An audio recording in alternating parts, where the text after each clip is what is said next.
사무엘상 14장 36절 46절 말씀을 함께 읽도록 하겠습니다. 사울이 이르되 우리가 밤에 블레셋 사람들을 추격하여 동틀 때까지 그들 중에서 탈취하고 한 사람도 남기지 말자. 무리가 이르되 왕의 생각에 좋은 대로 하소서 할 때에 제사장이 이르되 이리로 와서 하나님께로 나아가사이다 하매 사울이 하나님께 묻자오되 내가 블레셋 사람들을 추격하리이까 주께서 그들을 이스라엘의 손에 넘기시겠나이까 하되 그날에 대답하지 아니하시는지라. 사울이 이르되 너희 군대의 지휘관들아 다 이리로 오라. 오늘 이 죄가 누구에게 있나 알아보자.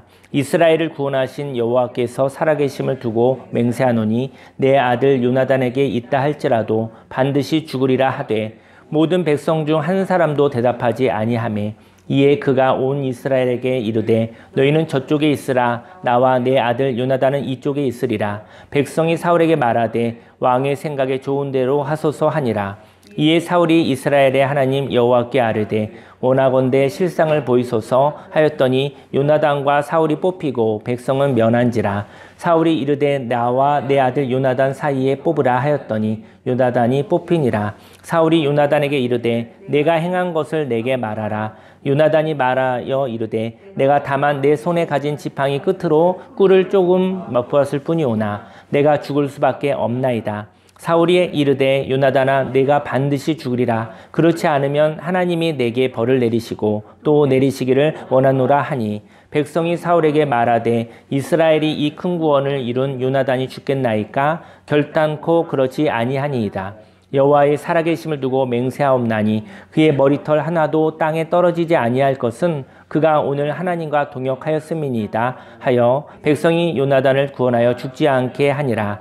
사울이 블레셋 사람들 추격하기를 그치고 올라가매 블레셋 사람들이 자기 곳으로 돌아가니라. 아멘. 오늘 이 시간 본문 말씀을 근거로 유연한 사람은 하나님의 동역자입니다 라는 제목으로 하나님의 말씀을 증거하도록 하겠습니다. 대화가 필요하지 않은 사람이 있습니다. 답이 정해 있는 사람. 답이 정해진 사람과는 대화가 필요하지 않습니다. 물론 답이 없다면 말을 시작할 수도 없죠. 저희 여러분들이 각자 또 답이 있을 것 같아요. 나름대로 응답할 이야기들이 있는 것이죠. 답은 일종의 의견입니다. 저와 여러분들이 오늘을 살아갈 수 있는 메시지가 있습니다. 사람들마다 생각이 있거든요. 의견이 있습니다. 그런데 그 메시지가 마침표가 아니기를 원합니다.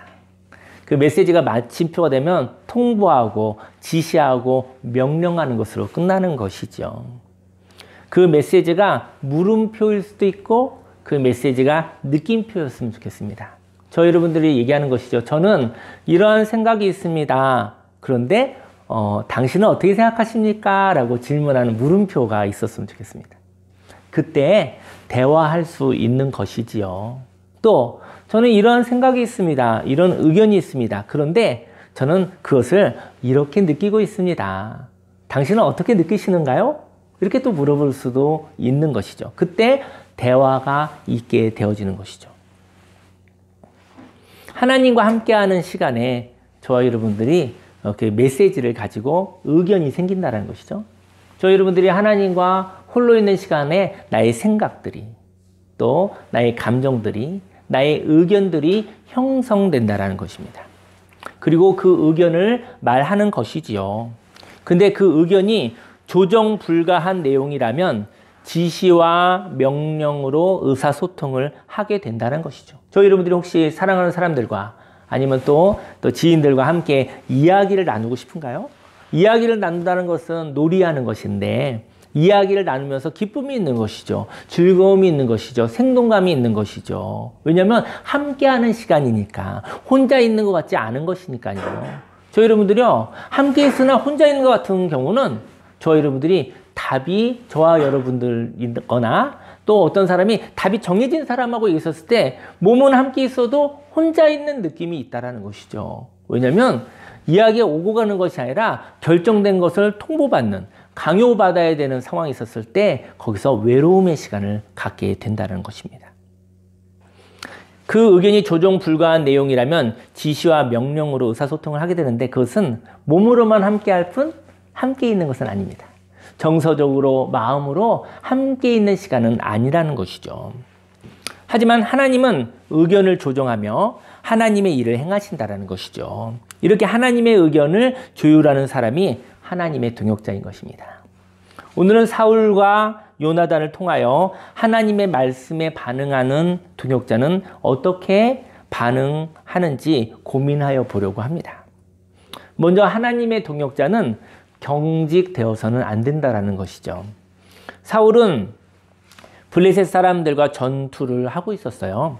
그리고 그 전투에서 유리한 상황이 되어졌어요. 유리해서 조금만 더 열심히 하면, 조금만 더 진격하면 블레셋 군대를 다 없앨 수 있겠다라는 아주 유리한 상황이었습니다. 블레셋 군대를 추격하여 진멸할 수 있는 분위기가 됐거든요. 사울은 전투에서 이길 수 있었지만 이 상황에 병사들이 지쳐가고 있었다는 것이죠. 병사들이 지치고 백성들이 지치고 있었어요. 그래서 죽어가거나 죄를 지을 수밖에 없는, 그 지쳐있으면 죄를 지을 수가 있거든요. 죄를 지을 수 있다는 것을 사울은 몰랐던 것이죠. 저희 여러분들 그 지친 사람들이 죄를 짓는다는 걸 아셔야 돼요. 지쳐서 무엇인가를 채우려고, 지쳤기 때문에 무엇인가를 의존하게 되어져서 그것이 그 사람의 영혼의 자유를 잃어버리게 한다는 것이죠. 이 땅에 지쳐있는 사람들이 있습니다. 그 지쳐있는 사람들이 회복이 필요합니다. 그들이 충전되어져야 됩니다. 사울은 지금 전투, 곧 일에만 집중하고 있는 것입니다. 36절 말씀에 사울이 이르되 우리가 밤에 블레셋 사람들을 추격하여 동틀 때까지 그들 중에서 탈취하고 한 사람도 남기지 말자. 무리가 이르되 왕의 생각에 좋은 대로 하소서 할 때, 이렇게 일을 시작하면 그 결과에만 집중된 사람이 있습니다. 그 일 가운데 생겨난 부작용에 대해서는 느낄 수가 없는 것이죠. 그리고 일에 대하여만 집중할 때 그 옆에서 부작용에는 무지한 사람들이 있는데 그때 아첨하는 무리들이 동조하고 있다는 것이죠. 그럼 더욱더 일을 할 수밖에 없는 것이죠. 그는 브레이크 없는 자동차와 같은 삶을 사는 것입니다. 목표가 있습니다. 목표까지 과속을 하여 목표를 향하여 달려가는 것이죠. 저희 여러분들이 지금 부산으로 간다고 칩시다. 부산 자동차로 타고 가면 한 5시간, 7시간 이렇게 될 것 같아요. 근데 목표 중심적인 사람은 어느 시간까지 가는 것이 중요한 것이죠. 그러면 속도를 많이 낼 것 같아요. 쉼도 없고, 그리고 지쳐 있을 것 같습니다. 졸음이 오는데도 사실은 잠깐 쉴 수 없는 사람일 수 있겠죠. 그 사람은 사고가 나기가 쉬운 것이죠. 목표를 향하여 달려가는 중에 사고가 나서 사람을 다치게 하고 죽이는 일을 할 수도 있는 것이죠. 일은 이렇게 사람을 살리는 것이지, 일이 사람을 죽이는 일이라고 한다면 그건 잠깐 멈춰야 됩니다. 그래서 사람을 죽여서 값싼 결과를 얻게 되는 것이죠. 저와 여러분들, 우리는 인생을 살면서 전투와 같이 일을 해야 될 때가 있어요. 일을 할 때가 있습니다. 또 일을 해야 되기도 하고요. 그 일이 사람을 살리는 일이 되기를 예수님의 이름으로 축원합니다. 이때 36절 하반절에 제사장이 이르되 이리로 와서 하나님께 나아가사이다 하매, 제사장들은 왕이여 하나님께 물어보십시다. 이 전투를 해야 될런지, 아니면 지금 백성들과 병사들이 지쳐가고 있는데, 그리고 죄를 짓고 있는데 지금 이 전투를 하는 것이, 이 일을 하는 것이 합당한지 하나님께 한번 물어보십시다 라고 얘기하는 것이죠. 지금 전투를 계속하는 것이 하나님의 뜻인지 물어봅시다라고 말합니다. 하지만 사울은 목표가 우상화된 것입니다. 그래서 블레셋 사람들을 이렇게 사울은 목표가 우상화된 나머지 하나님께 형식적으로 물어본다는 거죠. 형식적으로. 왜냐하면 마음에 이 전투를 끝까지 하여 블레셋을 진멸해야 한다는 생각에 빠져 있었기 때문인 것이죠. 저희 여러분들이 목표를 정하면 목표까지 가잖아요. 근데 그 목표를 향하여 달려가다가 사람을 죽이는 일이 되어진다고 한다면, 그렇다 한다면 그 목표는 좀 수정되어야 되지 않겠습니까? 목표를 정하면은 목표를 이룰 때까지 멈추지 못하는 사람들이죠. 사람들은 그 사람들 집중력이 있고 성취감이 있고 훌륭한 사람이라고 박수를 쳐줍니다. 분명히 훌륭한 사람인 것은 맞습니다. 하지만 그 목표도 때로는 멈추어야 될 때가 있다라는 것을 이야기하고 싶습니다. 37절에 사울이 하나님께 묻자오되 내가 블레셋 사람들 추격하리이까? 주께서 그들을 이스라엘의 손에 넘기시겠나이까 하되 그날에 대답하지 아니하시는지라. 사울이 하나님께 물어보는데요. 이렇게 막 열어놓고 물어보지 않아요. 뭐 이렇게 물어보는 거예요. 하나님, 제가 블레셋 사람들을 추격할까요? 자기가 원하는 얘기만 하고 있는 거예요. 제가 승리할 수 있을까요?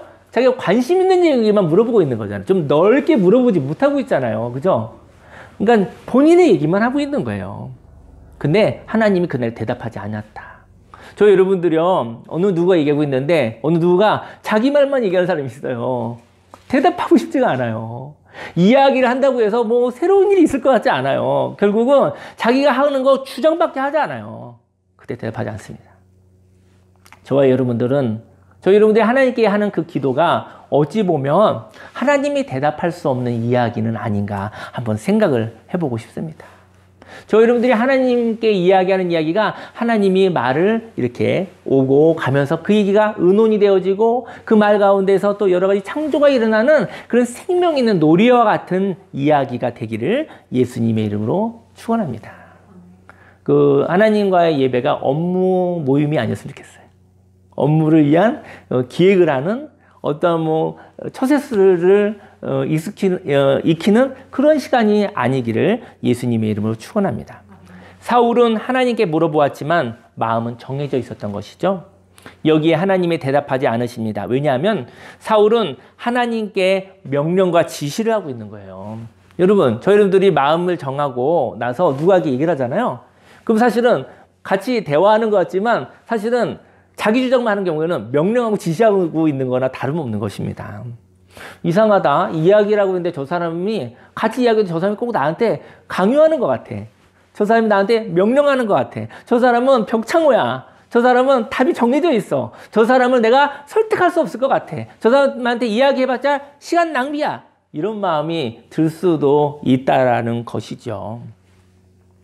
만약 하나님이 천사에게 명령하는 것이라면, 천사들은 이렇게 부리는 종이잖아요. 천사에게는 대화하지 않고 천사에게는 명령하셨죠. 명령한 것이라면 천사들은 그 명령을 따르면 되는 것이죠. 그리고 왕이 군사에게 명령하면 그 명령에 군사들은 복종하면 될 것입니다. 그런데 사람이요, 하나님께 지시를 하고 있는 거예요. 만일 저와 여러분들이 마음을 정해놓고 형식적으로만 하나님께 묻는다면 그것은 하나님께 지시하는 것입니다. 그러니 하나님이 지시를 받을 존재는 아니잖아요. 그러니까 하나님이 대답을 하지 않으시는 것입니다. 왜 하나님이 대답 안 하십니까? 날 무시하는 것입니까? 아니야. 네가 마음을 정해놓고 내게 지시하고 있잖아. 너하고 지금 나하고 이야기하고 대화하는 시간이 아니잖아. 너가 나에게 명령하고 있잖아. 하나님께서 대답할 수 없는 것이죠. 이렇게 답을 정해놓고 말하는 사람은 경직된 사람입니다. 그는 과정을 답으로 정해놓았기 때문에 답이 없는 것이죠.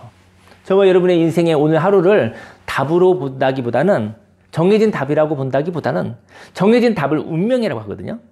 저와 여러분, 오늘은 바로 과정입니다. 바로 오늘은 목적을 향한 어느 한 부분이라는 것이죠. 과정을 답으로 정해놓았기 때문에 답이 없는 것이죠. 인생은 정해진 것이 아닙니다. 인생은 답이 아닙니다. 인생은 순간 걸어가는 과정, 길을 걸어가고 있는 것이죠. 저와 여러분들이 인생 가운데 일어나는 삶의 변수를 보면 절망하지 않으시기를 소망합니다. 우리를 낙심시키는 과정을 경험하면 우리는 이렇게 고백했으면 좋겠어요. 이 또한 지나가리라. 길이니까 지나가는 중인 거예요. 그렇게 고백하시며 하나님의 목적을 향하여 걸어가시기를 소망합니다. 우리를 낙심시키는 과정은 바로 십자가인 것이죠. 십자가에서 하나님과 단절되신 예수님. 저는 예수님의 얘기를 나눠보면 예수님 십자가에 못 박히셨잖아요. 근데 예수님의 힘듦은 무엇이었을까요? 그 예수님의 힘듦은 무엇이었냐면은 예수님은 하나님과의 단절이었다라는 것이죠. 하나님 아버지, 왜 나를 버리셨나이까? 그런 모습이 있었던 것이죠. 근데 하나님과의 단절은 바로 새로운 나를 만나는 시간입니다. 하나님과의 단절 가운데서 부활의 주님이 되는 과정이 있는 것이죠. 하나님과의 단절은 새로운 나를 만나는 시간입니다. 과거에 하나님이 내가 이용하는 하나님이라고 한다면, 내가 이용하는 하나님과의 단절이 이루어져야 내가 동행하는 하나님을 만날 수 있다는 것이죠. 저희 여러분들이 과거에 만난 하나님을 오늘도 소환해서 살고 싶은 마음, 그 경험을 오늘도 살고 싶은 마음, 인생의 노하우라고 하면서 과거에 만났었던 그 경험을 오늘에 반복하고 싶은 마음, 그것이 하나님을 이용하는 것일 수 있는 것이죠. 살아계신 하나님, 오늘도 살아계신 하나님, 오늘 함께 하시는 그 하나님을 만나시기를 예수님이 축원합니다. 과거의 경험이 우상화될수록 오늘을 살 수 없다라는 것이죠. 과거의 경험을 아름답게 떠나보내시고 오늘 하나님, 살아계신 하나님을 만나 오늘을 생생하게, 생기있게, 활기있게, 생명있게 살아가시기를 예수님의 이름으로 축원합니다.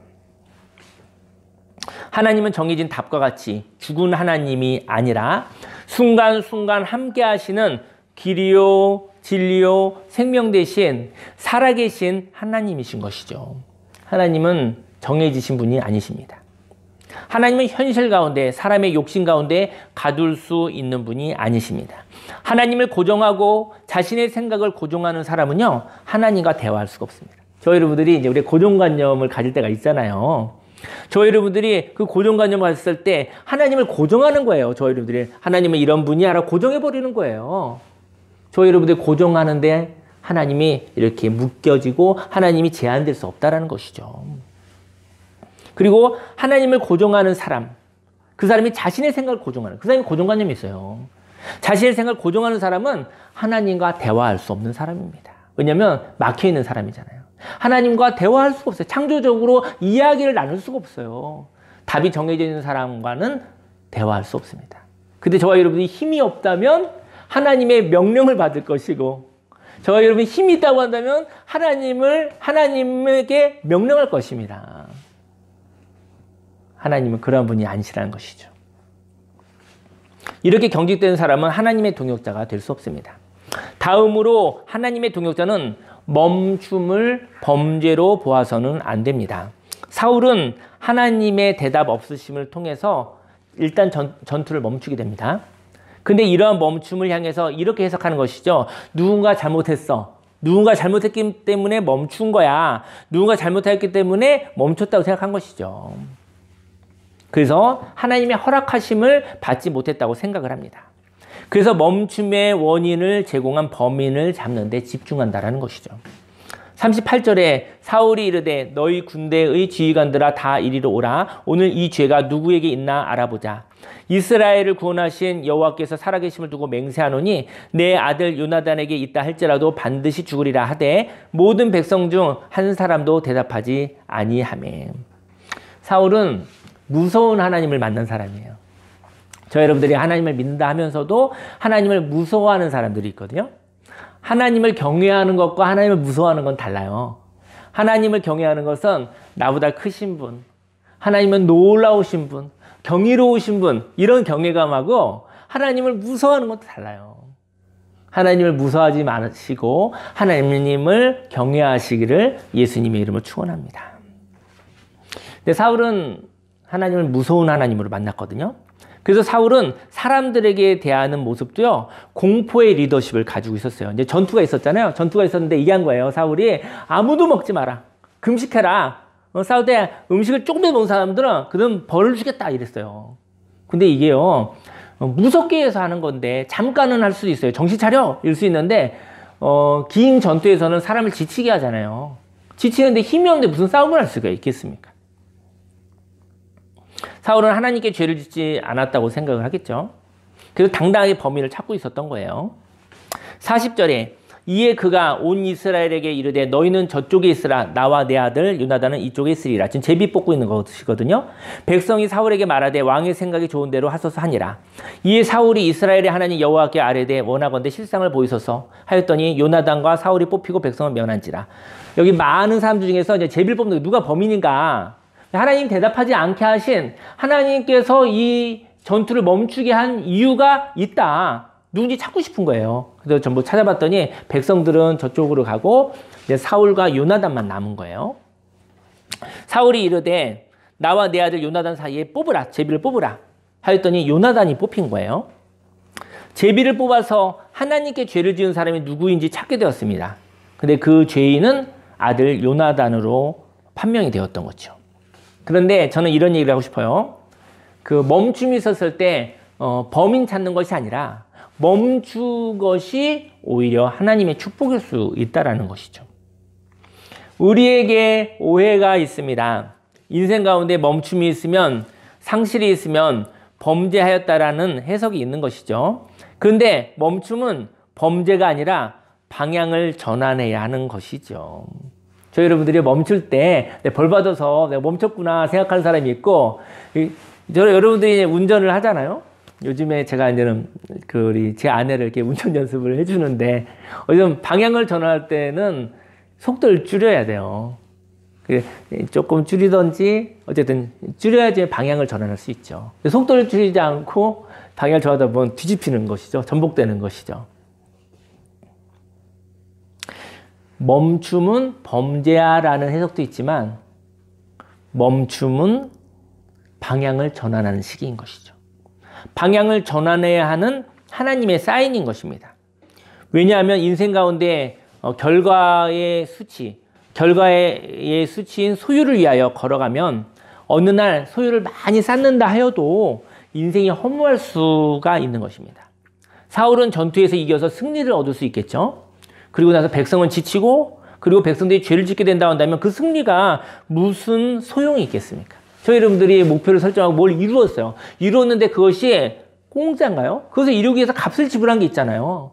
그 값을 지불한 것이 무엇을 이룬 것보다 더 많이 지불했다고 한다면 멈추는 게 낫었던 것이죠.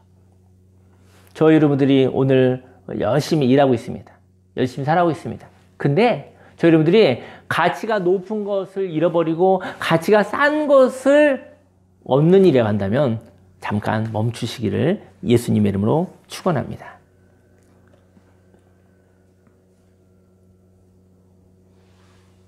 사울은 승리를 하였지만 백성들은 불행한 삶을 사는 것이죠. 승리의 값으로 오늘의 생명을 지불하였다면 어쩌면 너무나 가치 적은 것을 위해 가치 높은 것을 지불함으로 인생 가운데 허무함을 느낄지도 모르기 때문입니다. 저 여러분들 인생을 살아가면서 내가 헛살았나? 그때 그런 마음이에요. 내가 헛살았다는 얘기는 뭐냐면 내가 너무 소중한 것을 지불하고 너무나 값싼 것을 가져갔나? 이랬을 때 마음이 허무한 것이죠. 인생 가운데 멈춤이 있습니다. 구름기둥과 불기둥이 멈추었다가 다시 진행하기 위해서 멈추는 때가 있어요. 그리고 상실이 있습니다. 이것은 생명을 잃어버리는 것일 수도 있죠.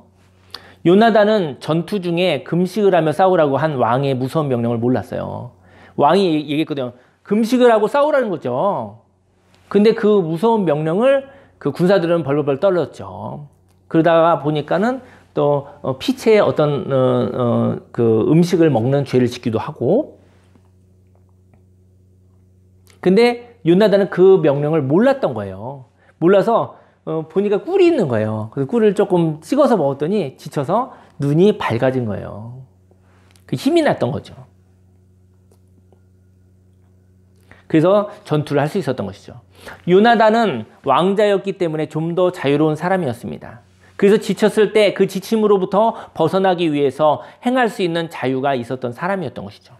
하나님은 요나단을 통하여서 지쳐있는 백성들을 향하여 전투보다는 지쳐있는 백성들을 살리는 선택을 보여주신 것이었던 것이죠. 사울의 전투를 향한 과속의 브레이크를 걸은 것은 백성들을 살리려는 하나님의 마음이었다는 것이죠. 멈춤은 생명의 구원을 위한 하나님의 사랑이었던 것입니다. 인생 가운데 저 여러분들이 멈출 때 실패했어, 벌 받았어, 이런 해석들이 있을 수도 있을 것 같아요. 근데 그것이 아니라 멈췄었을 때 내가 인생의 가치관을 바꾸어야 될 때가 왔구나라는 것이죠. 인생이 유한하잖아요. 100년이 안 되기도 하고 넘기도 하고. 어쨌든 인생이 유한합니다. 그 유한한 가운데서 가치 있는 방향을 전환해야 될 때 그때 잠깐 멈추는 것이란 거죠. 그때 멈춤이 필요합니다. 상습적으로 그 브레이크를 밟으라는 것이 아니라 저희 여러분들이 정말 멈춰야 될 때가 있어요. 방향을 전환해야 될 때. 여러분과 제가 인생을 살아가면서 가지고 있는 그 방향이 정말 가치 있고 여러분과 저를 만족시킬 수 있는 그런 방향이십니까? 그렇다면 오케이. 너무 좋은 일이죠. 하지만 인생을 살아가다가 내가 잡고 있는 이 방향이 인생의 마지막 날 너무나 속상할 것 같은 방향이라고 한다면 그 방향을 전환하시기를 예수님의 이름으로 축원합니다. 마지막으로 하나님의 동역자는요, 생명을 향한 유연함이 있는 사람입니다. 요나단으로 인하여 사울의 전투 요청에 하나님은 대답하지 않으셨습니다. 그래서 하나님이 화나신 이유를 찾기 위하여 제비뽑기를 통해 범인을 찾았거든요. 그리고 사울이 요나단에게 묻습니다. 43절에 사울이 요나단에게 이르되 내가 행한 것을 내게 말하라. 너 때문에 하나님이 말하지 않으셨구나. 묻는 거예요. 사울이. 너 때문에 하나님이 대답하지 않으셨어. 너 무슨 일을 행한 거야? 라고 물어보는 것이죠. 요나단이 말하되 이르되 내가 다만 내 손에 가진 지팡이 끝으로 꿀을 조금 맛보았을 뿐이오나 내가 죽을 수밖에 없나이다. 이게 개역개정에 있는 말씀인데요. 이렇게 얘기하면은 이렇게 성경을 읽다 보면 이거 좀 이상하다 이럴 때가 좀 있죠. 아니 꿀을 조금 맛보았는데 그것 때문에 죽어야 되는 거야? 뭐 이런 생각은 안 드시나요? 쉬운 성경은 조금 더 현대인의 성경 우리의 말로 써있는데 한번 제가 읽어드릴게요. 쉬운 성경은 이렇게 얘기를 해요. 저는 그저 나무 막대기로 꿀을 조금 찍어 먹었을 뿐입니다. 그런 일로 제가 지금 죽어야 합니까? 라고 말했다는 것이죠. 44절에 사울이 이르되 요나단아 네가 반드시 죽으리라. 그렇지 않으면 하나님이 내게 벌을 내리시고 또 내리시기를 원하노라 하니. 쉬운 성경에 이렇게 또 써 있어요. 요나단아 너를 만약에 죽이지 않으면 하나님께서 나에게 무서운 벌을 주실 거야. 이게 이제 쉬운 성경에 있는 이야기거든요. 뭔가 잘못되지 않았어요? 무엇인가 잘못되지 않았습니까? 오늘 요나단이 하나님을 오해한 것이죠. 하나님을 무서운 하나님으로 본 거예요. 경직된 사람인 거예요. 만약에 그것 때문에 자기가 이야기한 법 때문에 그것 때문에 자기가 맹세하고 자기가 만든 법이잖아요. 하나님이 그렇게 한 게 아니라 자기 욕심을 채우려고 자기의 과욕으로 만든 법에 의해서 생긴 일이잖아요. 그래서 자기 아들을 죽이게 된다면 그러면 사울이 행복하겠습니까? 오늘 사울이 하나님을 오해했다는 것이죠. 하나님을 오해한 사울을 통해서 요나단이 죽임을 당하게 될 위기가 옵니다. 만일 요나단이 죽게 된다면 사울도 슬픔 가운데 있을 것입니다. 그런데 요나단은 제가 힘을 내려고 꿀을 좀 찍어 먹었는데 그것이 죽을 죄인가요? 라고 말한다라는 것이죠. 저는 오늘 이런 얘기를 하고 싶어요. 여러분들이요, 하나님을 무서워하지 않기를 예수님 축원합니다. 인생 살다 보면 부조리하고 이건 아닌데 이럴 수 있잖아요. 근데 그때 그냥 부조리하고 뭔가 맞지 않는데 그때 무서워서 벌벌 떨면서 아닌데 싶은데 그렇게 살지 않기를 예수님을 축원합니다. 아닌 거를 하나님께 물어보셨으면 좋겠어요. 그걸 이야기할 수 있었으면 좋겠어요. 저는 이런 얘기를 하고 싶어요. 무슨 얘기를 하고 싶으냐면은 사울은 하나님을 무섭게 생각하고 있었잖아요. 근데 요나단의 이야기를 듣고 정신이 번쩍 났을 것 같아요. 왜냐면 사울이 얘기한 거죠. 하나님 무서운 분이야. 하나님의 무서운 분인데 우리가 하나님 뜻대로 살지 않고 하나님 법대로 살지 않으면 어기면 죽임을 당하는 거야. 이런 경직된 신앙을 가지고 있었던 거죠. 근데 요나단은 이렇게 했죠. 아니 아버지 힘들고 지칠 때 꿀 좀 찍어 먹었다고 해서 그 때문에 사람을 죽이는 거예요? 라고 얘기했던 것이죠. 저희 여러분들에게 하나님을 향한 유연함이 있으십니까? 하나님을 향한 풍성함이 있으십니까? 저희 여러분 하나님을 믿는 것은 자유로움과 하나님이 주신 풍성함 가운데 들어가는 것이죠. 그 얘기를 듣고 어떻게 보면은 그 사울이 경직됨이 풀려지지 않았을까요? 아들의 얘기를 들으니 그 말이 맞잖아요. 저희들이 때로 자녀들에게, 때로는 제자들에게, 때로는 후배들에게 사람들이 얘기했었을 때, 때로는 우리가 예수님을 믿지만 아직 예수님을 잘 알지 못하는 사람들에게라도 어떤 얘기인데 그게 그 하나님 말씀 같다. 저 여러분의 영혼의 이야기, 저 여러분의 마음을 설득하는 이야기를 무시하지 않으시기를 예수님으로 축원합니다. 그 얘기 들으면서 맞아. 사울이 하나님을 무서워하다가 그래 그런 하나님은 아니지. 그래 전쟁에서 열심히 하고 그러다가 지쳤을 때 꿀 조금 찍어 먹었다고 그걸 죽이는 하나님은 아니지. 그 얘기를 듣고 하나님을 알게 되어졌을지도 모릅니다.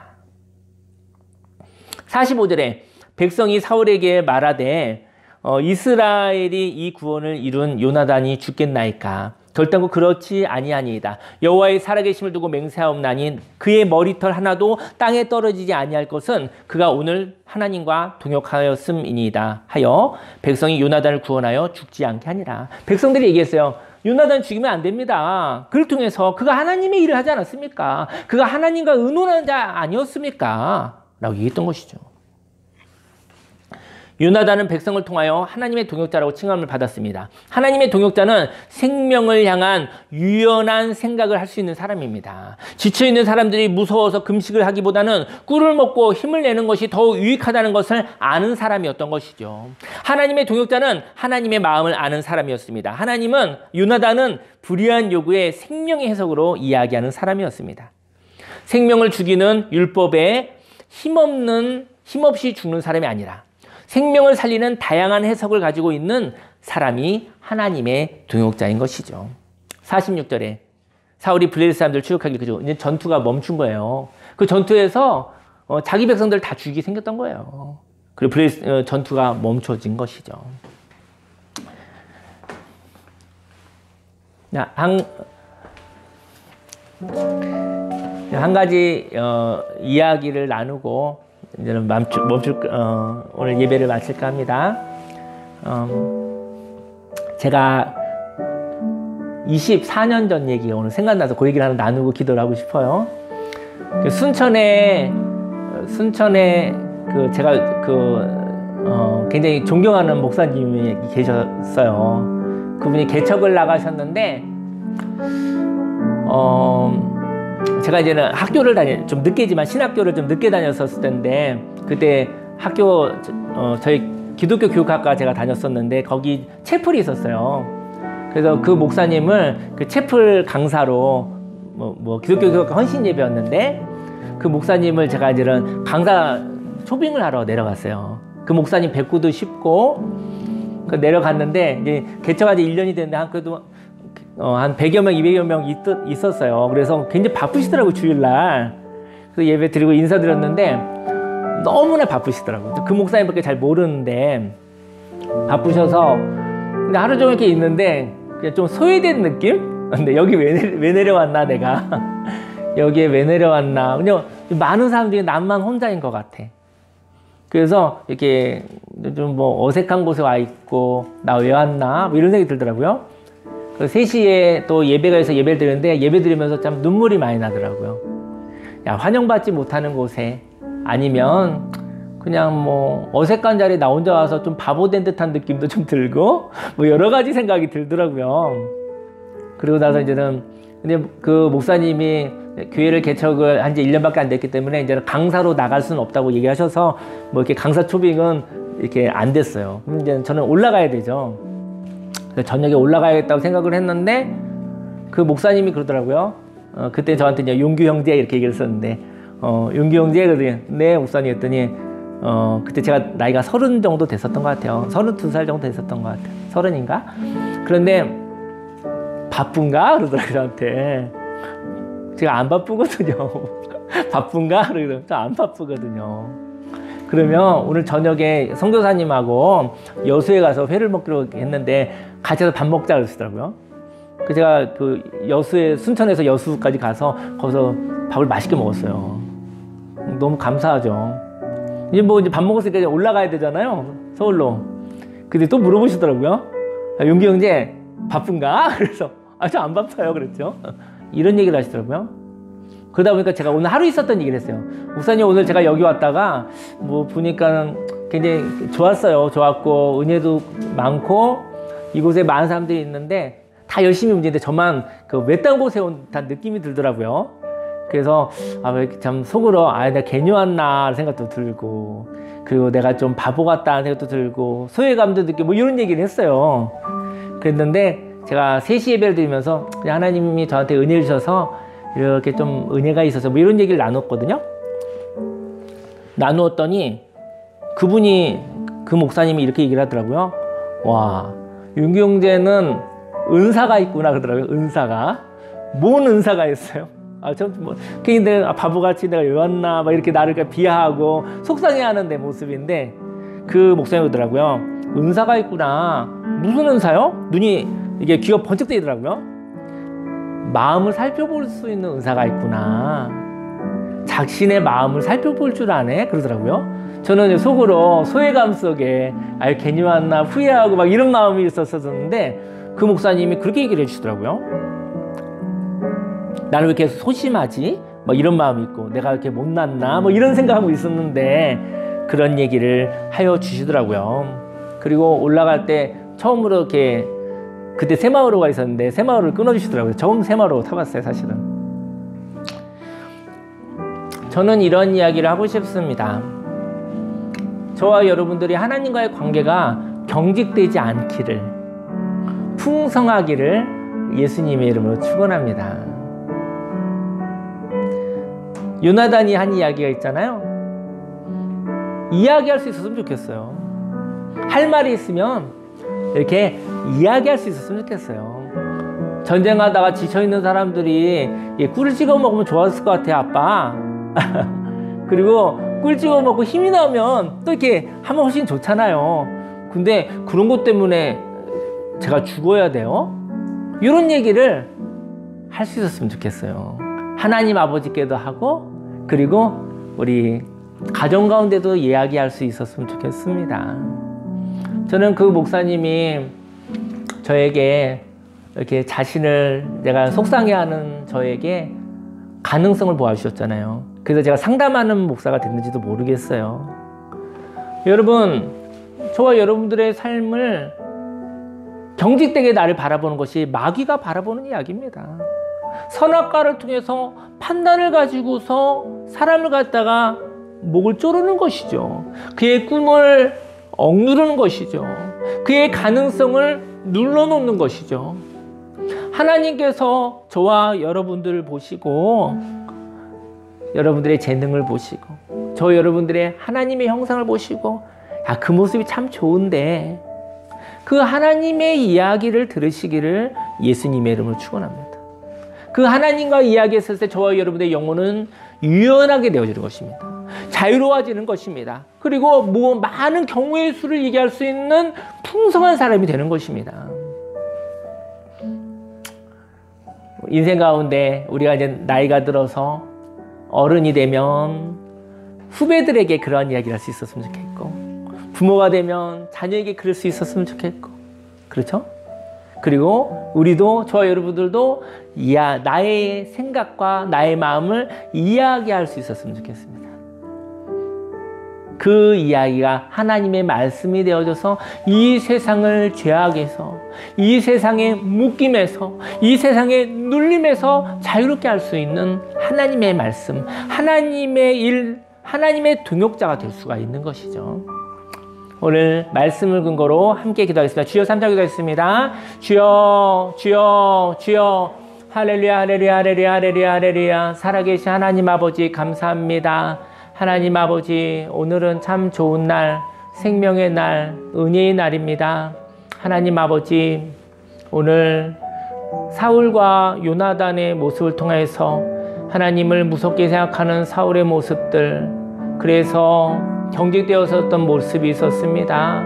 인생에 힘든 일이 있고 어려운 일이 있으면 벌 받았는가? 잘못했는가? 이렇게 자기를 올가매는 그런 마음이 있다고 한다면, 하나님, 그 경직된 마음에서 자유케 되기를 원합니다.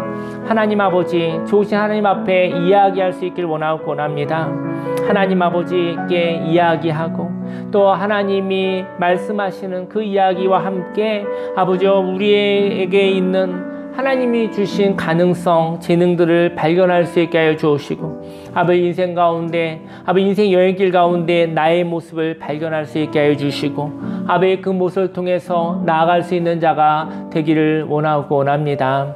하나님 아버지, 하나님 요나단을 통해서 그 요나단을 통해서 하나님 아버지, 하나님 자유케 되었음을 주 앞에 고백합니다. 하나님 우리들도 말하게 하소서. 그리고 또 말할 수 있게 하소서. 정해진 답을 가지고 지시하고 명령하는 것이 아니라 하나님 아버지, 하나님의 이야기를 가지고 대화를 나눴었을 때 하나님의 일하심이, 역사하심이 있다는 것을 알게 하여 주옵소서. 하나님 아버지, 나를 비하하고 나를 판단하고 나를 괴롭히는 마음이 있었을 때 그 마음으로부터 자유케 되길 원합니다. 하나님 보시기에 참 좋다고 하셨던 것처럼 나는 어떠한 가능성이 있는지, 나는 어떠한 은사가 있는지, 나는 어떠한 재능이 있고 어떠한 하나님의 좋은 모습이 있는지 알기를 원합니다. 인생 여행길 가운데 나답게 살아가게 하여 주옵소서. 하나님의 형상으로 살아가게 하여 주옵소서. 하나님 아버지, 오늘 또 예전에 있었던 귀한 목사님과의 이야기를 통해서 마음을 살펴보는 것, 내 마음을 살펴보는 것도 은사일 수 있다고 하지. 하나님 아버지, 사람들의 마음을 볼 수 있는 하나님 그 은사를 또 생각하게 하여 주시고 또 귀한 또 상담의 사역을 할 수 있게 계시니 감사를 드립니다. 하나님 아버지, 이 자리에 있는 우리 귀한 모든 사람들에게 하나님의 꿈, 아버지 하나님의 가능성, 하나님의 형상을 발견할 수 있게 하여 주시고 아버지 그러한 이야기를 나눌 수 있기를 원합니다. 판단하지 않기 원합니다. 하나님 아버지, 정해놓고 강요하지 않기 원합니다. 아버지, 서로의 대화를 할 수 있게 하여 주옵시고 어떤 마음을 가졌는지, 어떤 느낌을 가지고 있는지, 어떤 꿈을 가지고 있는지, 어떤 생각을 가지고 있는지 하나님 물어볼 수 있게 하시고 아버지 이야기할 수 있는 삶을 살아가게 하여 주옵소서. 하나님 앞에 하나님께 물어보기 원합니다. 하나님은 어떤 꿈을 가지고 계시고 하나님은 어떠한 생각을 가지고 있는지 하나님께 물어보고 또 하나님도 또 우리에게 물어봤을 때 나의 생각과 나의 꿈을 아버지 이야기할 수 있는 하나님과 친밀하게 대화할 수 있는 예배자의 삶을 살아가게 하여 주옵소서. 하나님 아버지 감사를 드립니다. 하나님 아버지, 하나님의 동역자, 아버지여 묶여있는 자가 아니라 자유로운 자, 아버지 유연한 자, 아버지 그러한 자가 되기를 원합니다. 하나님 아버지, 하나님 영광받아 주옵소서. 하나님 함께하여 주옵소서. 하나님 감사를 드립니다. 예수님의 이름으로 감사하며 기도했습니다. 아멘. 기도하겠습니다. 할렐루야. 살아계신 하나님 아버지 감사합니다. 하나님 인생 가운데서 묶여있지 않기 원합니다. 경직되어 있지 않기 원합니다. 자유케 되길 원합니다. 이 세상에 하나님의 말씀, 하나님의 생각들을 통해서 묶여있음이 풀려지게 하여 주옵시고 아버지 새로운 창조가 일어나야 됩니다. 이 시대에 필요한 생각들, 이 시대에 있어야 될 생각들, 하나님 그 생각을 가지고 또 하나님이 주신 은사를 가지고 하나님이 주신 재능을 가지고 살아가게 하여 주옵소서. 하나님 아버지, 창세기 1장에 있었던 것처럼 하나님의 창조가 일어나기 원합니다. 한 주간 살아감에 있어서 하나님 아버지요, 하나님과 교통할 수 있게 하여 주옵시고 하나님과 교제가 있게 하여 주옵시고 하나님의 말씀을 발견하는 귀한 삶을 살아가게 하여 주옵소서. 하나님 아버지, 하나님 유연한 삶을 살아가길 원합니다. 예수님의 이름으로 기도드렸습니다. 아멘. 네, 광고 드리겠습니다. 광고는 이별학교가 계속 진행되고 있습니다. 네, 또 이별학교 유튜브를 찍고 있는데 계속 기도를 좀 부탁드리겠습니다. 나눌 수 있는 이야기들이 짧은 영상이지만 나올 수 있도록 기도 부탁드리겠습니다. 예, 이번 주는 제주 이별학교를 갑니다. 또 가서 또 치유의 사역들이 잘 이루어질 수 있도록 기도 부탁드리겠습니다. 2022년도 기도 제목을 제출하여 주시면 한 해 동안 함께 기도하도록 하겠습니다. 기도하면서 기도 제목을 적어주시기를 바랍니다. 예, 자리에서 일어나시겠습니다.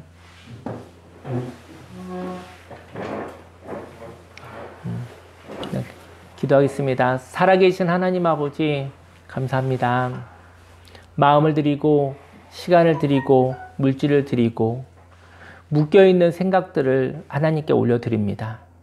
하나님의 말씀으로 말미암아 자유케 되어져서 생명의 마음으로 창조의 마음으로 살아가겠다는 결단을 하나님께 예물을 올려드립니다. 이 예물을 받아주시고 축복하소서 100배, 60배, 30배 열매 맺어 내가 살게 하시고 가정이 살게 하여 주옵시고 하나님 아버지 자녀들이 살게 하여 주옵시고 부모님들이 살게 하여 주옵시고 하나님 아버지 교회와 또 이웃과 사회와 이 나라의 민족과 온 세계의 열방이 생명으로 거듭나게 하여 주옵소서. 하나님 아버지 이 예물을 올려드립니다. 기쁨으로 받아주시옵소서. 예수님의 이름으로 기도했습니다. 아멘. 지금은 우리 구주 예수 그리스도 십자가 대속의 은혜와 하나님의 그 놀라우신 사랑과 성령님의 내주교통 운행 함께 하심이 고정된 마음을 내려놓고 하나님의 말씀으로 날마다 거듭나서 창조된 삶을 살아가겠다고 인생 가운데 묶여있지 아니하고 유연하게 살아가겠다고 작정한 모든 하나님의 백성들 머리 위에 지금부터 영원히 함께 있을지어다.